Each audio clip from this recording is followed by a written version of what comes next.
I just posted on my Instagram story 10 minutes ago asking my followers if I should go back to doing vlogs.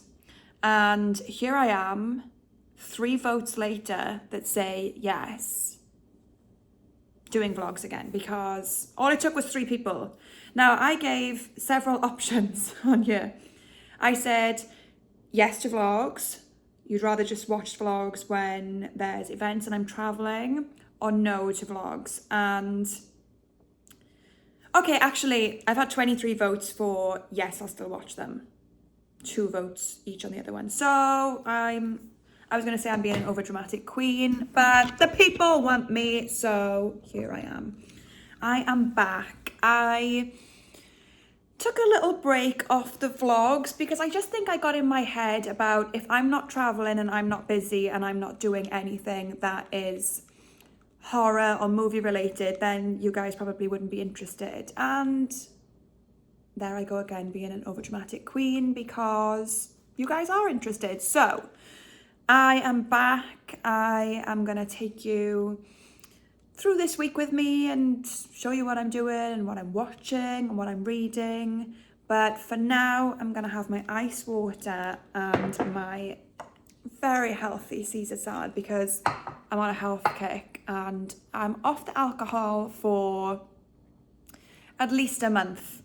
I had a heavy weekend last weekend and I went out Friday and I think I didn't recover until Wednesday or Thursday.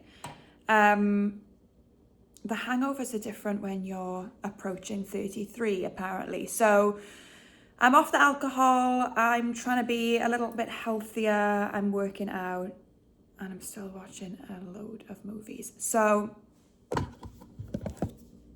gonna set up my Kindle on this stand that you are currently on, so you're gonna have to bugger off so I can read my Kindle while I eat my salad. I've actually never tried these before, but there's only 100 calories, so like, how bad can it be? Ooh, oh yeah.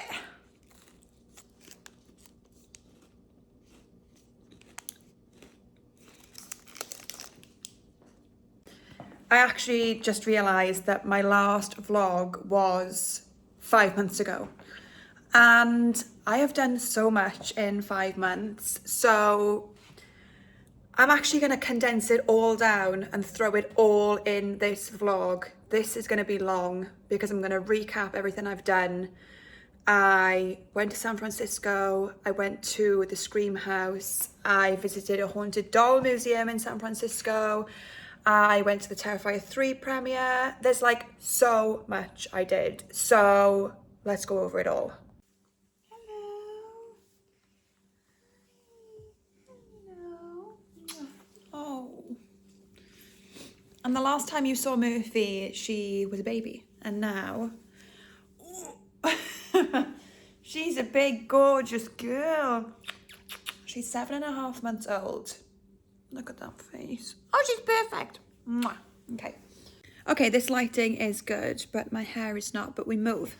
So let's recap the last 5 months of places I traveled to, events I did, things I did. Starting off with Universal in LA. That was a lot of fun. It was my first time going to Universal for Halloween Horror Nights. It's something that has always been on my bucket list to do. And last year, 2023, October, I said, I am definitely doing Halloween Horror Nights next year. Little did I know that I would be move to London, then living in America. I just thought I would fly out and do it for a weekend. So I really took that idea and I ran with it because now I'm living here. That was great. I really enjoyed the mazes. The only thing that was like a little bit disappointing was the fact that you were rushed through these mazes. Now, Universal is not cheap, okay? You buy a Halloween Horror Nights ticket, and then if you want to get through all the mazes, which I really wanted to do, you need to buy an express pass. That express pass was, I think, I'll double check, but $280 per person, and there was 2 of us, on top of the ticket price. So for that amount of money, they really should let you spend as much time as you want in the maze. For example, the Blumhouse Terror Tram, that was so good, like so good, because you got all different movies in there. You had Megan, you had Black Phone, you had Happy Death Day, but you couldn't experience it because they were literally screaming at you to move. Move! Stop it! Stop talking! Blah, blah, blah, stop taking videos. Excuse me, I've just sold an organ to be here, so I'll stay as long as I want. But then they start getting aggressive with you. So I was like, shit, I better move. Otherwise they're going to kick me out. That put a little dampener on the experience. I mean, I'm sure we weren't the only ones that experienced that. I'm sure that's just the way they are all the time. But when you spend that much money, it would have been good to capture more and enjoy more. Regardless, I'll be going back, but I won't be going back to the California one. I would like to do Florida this year. So watch this space. Still in October, I did San Francisco. Wow. What a trip.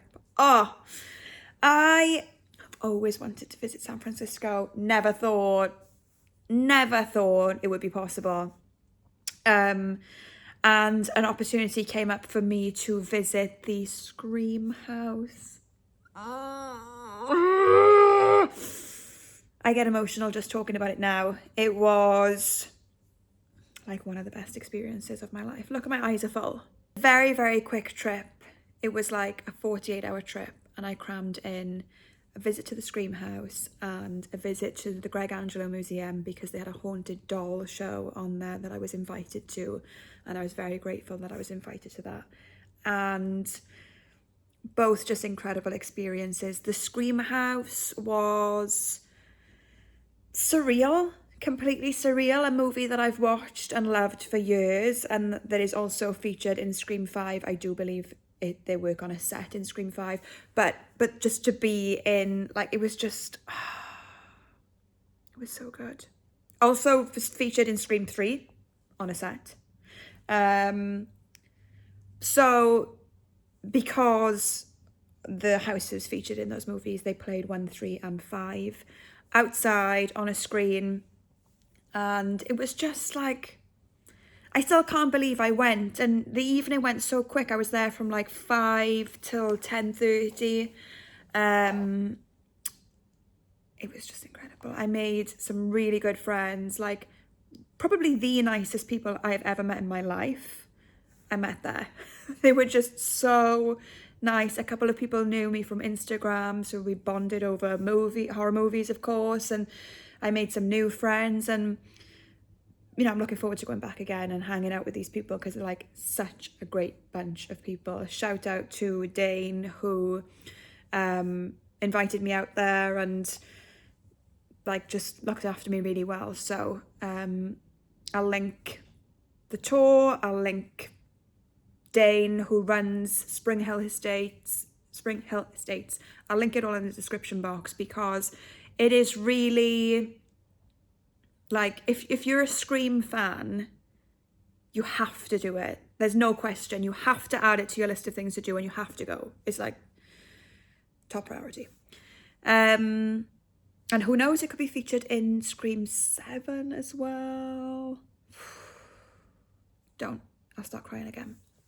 So that was incredible. Even more incredible because my dad came with me. Yes, my dad flew from London to San Francisco, an 11-hour flight for 2 nights, just so he could keep me company and help record, because it is a little bit difficult to do everything selfie style when there's that much content to capture. So bless him, he was behind me every step of the way with the tripod, recording everything, so I could get like the best content possible. So that was fun.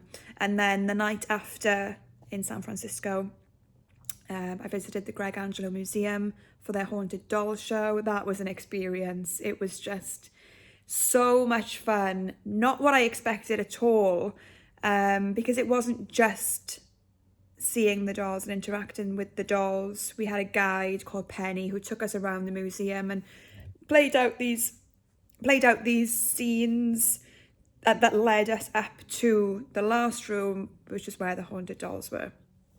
I was pretty scared, even though I love horror movies. I was like, okay, so these dolls have a history, they have a past. This is terrifying. And we did experience something spooky. Didn't even know it had happened until I think it was the next morning or the next day, or I don't know when it was, but we reviewed the footage and there you go, there's a doll moving on its own.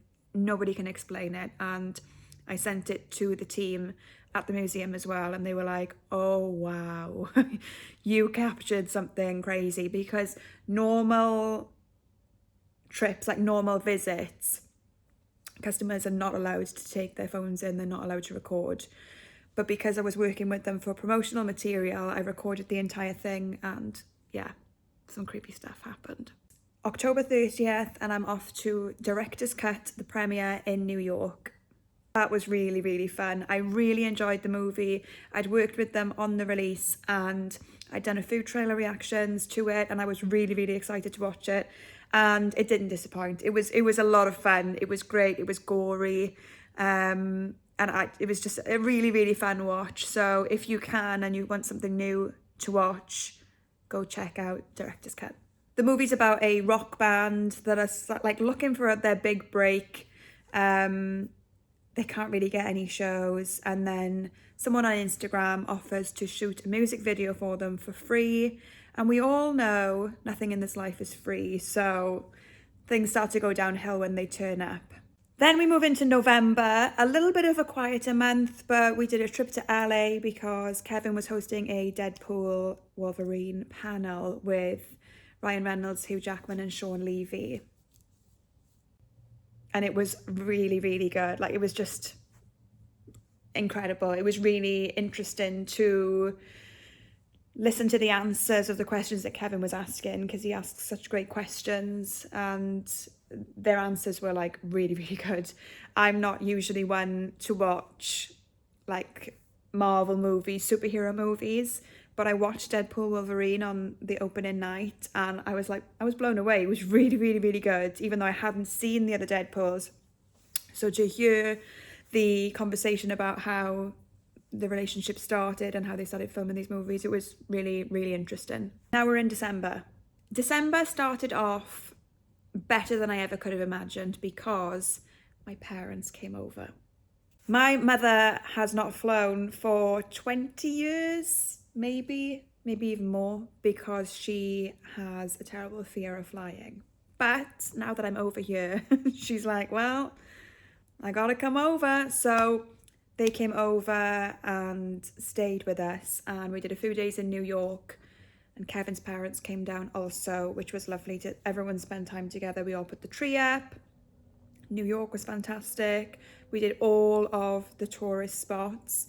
And you know what happens when two movie lovers are in a relationship? We go visit all the filming locations. So we did the park from You've Got Mail, which we'd already done before, but my mum wanted to see it because that's one of her favourite movies. We did Katz's Deli from When Harry Met Sally, another Meg Ryan movie that my mum loves. And what else did we do? We did Serendipity. We just did all of the rom-com locations because I know I love horror and thriller, but I'm still a big rom-com girly too. So that was a lot of fun. What else did we do? Oh, we did Empire State Building. We did the One World Trade Center Observatory. Like, just phenomenal. Like the view of New York is like just the most incredible thing I've ever seen.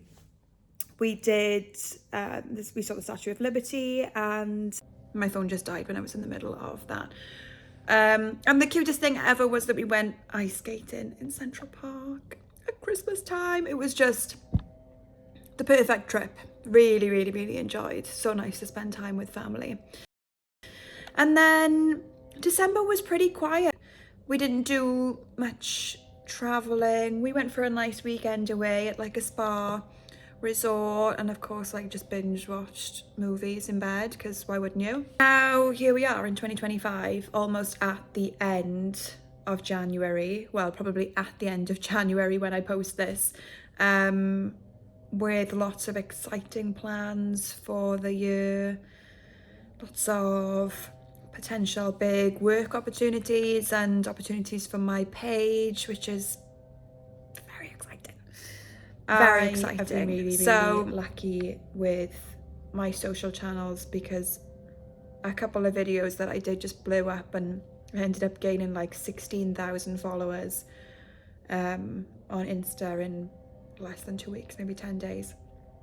I've never seen growth like that for me personally, so I'm feeling very, very grateful at the moment for everyone actually taking the time to hit the follow button, because Instagram and TikTok are very different platforms. I feel like TikTok, you can really gain a following in 2 weeks if you put in a lot of effort. People will hit the follow button on TikTok without hesitation and without a lot of thought.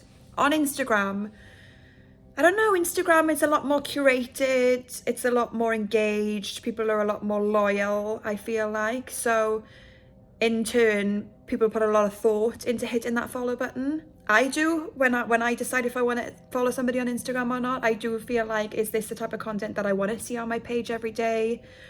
Is it consistent? Is it things I like? And I look at somebody's feed and I think, well, actually, I'm not really fussed on half of the stuff they're talking about. And in turn, I won't hit follow, even though half the stuff I am interested about. So it is strange. I feel like I'm not the only one that feels like that. I feel like that is the way that people operate on Instagram. So to get 16,000 followers in such a short space of time, I just feel very honoured that people trust me to deliver on certain types of content that they like. So that's a really, really exciting start to 2025, going into the new year with 115,000 followers. Like, I was hoping for 100k and praying for 100k. I was doing whatever I was manifesting, I was meditating, I was doing whatever you want to call it for 100k,